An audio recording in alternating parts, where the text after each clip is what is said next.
Welcome back to Shukmar classes. The topic which I am covering now is departmental account. So under this departmental account, let me explain about the trading and profit and loss account, how it is to be prepared under the departmental account. So before going to explain about this departmental trading and profit and loss account, let me explain what is this departmental with one small picture. If this is the one full building, you people would have been noticed in case if you would have gone for any of the restaurants into the highways and in some other places. So like this, plenty of examples will be there. Let me give you explanation about this hotel. A large place will be utilized for the hotel for serving. In front of hotel itself, you will be noticing that you would have been noticed that one juice shop will be there. Yes. Another place there will be a tea stall will be there. And the next one is some of the snacks items or the sweet stall will be there, and some place will be there for parking. Like that it would have been splitted and given. Now when you see that the space occupied for the hotel and the space occupied for the tea will not be same, and the space occupied for the juice center and also the space occupied for the hotel will not be same. Why the reason I am saying this one?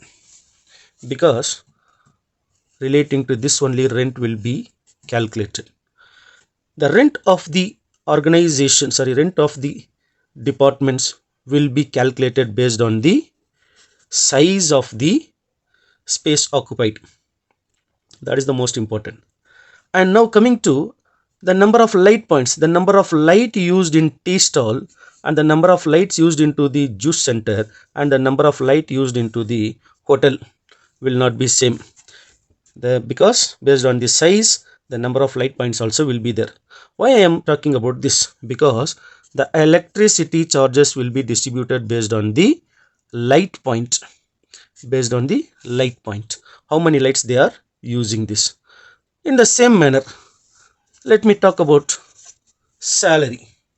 How many number of workers working into the hotel will not be same into the tea stall and also into the juice stall and also into the sweet stall. So number of workers will be working will be very different into the different stalls. So that salary also will be distributed based on the number of workers into the different departments. So now I have given the few examples like that. Plenty of examples are there.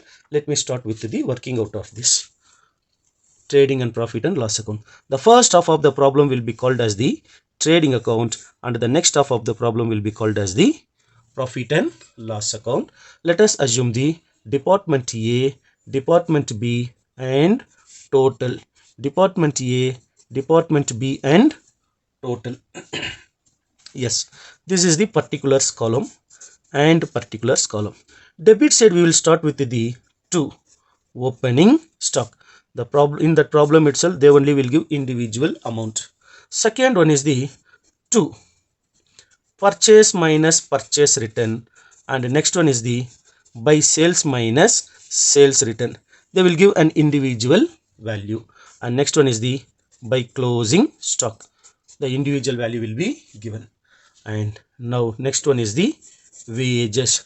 For example, the wages, if they give one single value 10,000 rupees, for example, this 10,000 should be distributed based on the both the department. So whenever like this individual value is provided, that has to be distributed on certain ratios. Wages will be paid because of purchase, therefore this 10,000 should be distributed into what ratio?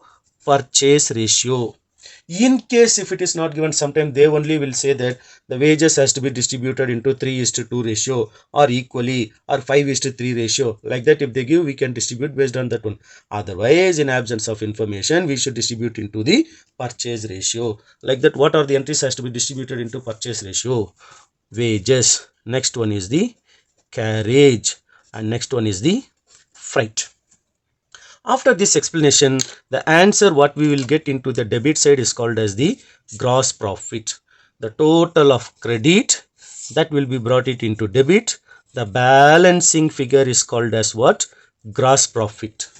Now that gross profit will bring it into the right hand side in credit side by gross profit brought down.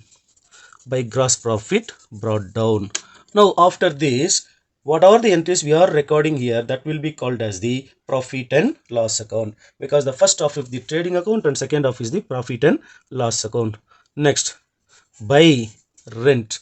For example, only 12,000 if it is given, that should be distributed based on the what?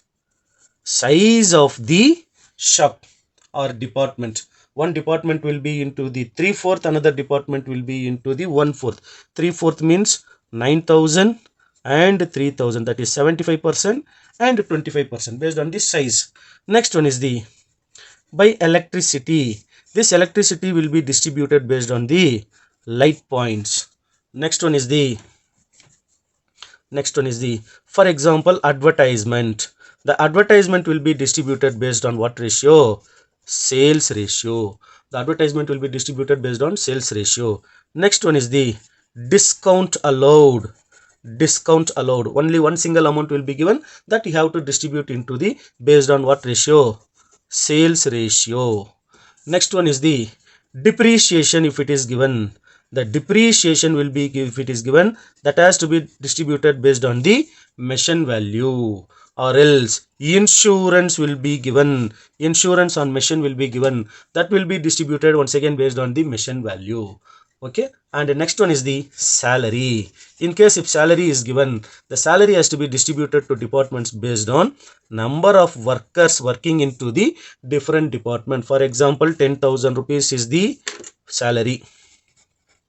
In department A, 6 workers are working. In department B, 4 workers are working. Then what we will do? 6,000 will go to department A and 4,000 will go to department B. Like that, various other expenses will be taken based on these conditions. And at last, the answer what we get, it is called as the net profit.